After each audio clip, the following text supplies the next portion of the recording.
I have never come across a place with such a controversial and sordid history as Fort Detrick, a U.S. Army installation in Maryland. It's been involved in a wide array of unsettling activities, including the development of biological weapons, mind control experiments, collaborations with war criminals, among others. In this video, I'll reveal 3 of the many unsettling projects and events connected to Fort Detrick. Comment below for more details. For 17 years, starting from its establishment in 1942, Fort Detrick played a pivotal role in the creation of deadly bioweapons, like anthrax and yellow fever. The institution managed to manufacture a staggering 5,000 anthrax bombs just in World War II. There are also rumors that suggest bioweapons developed there may have been deployed during the Korean War.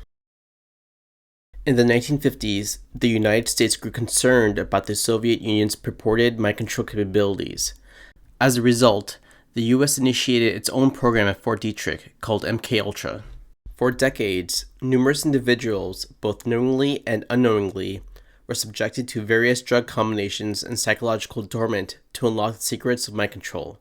mkultra was terminated in 1973, and officially, the program was a failure. But let's be honest, if they were successful, would they really admit to it?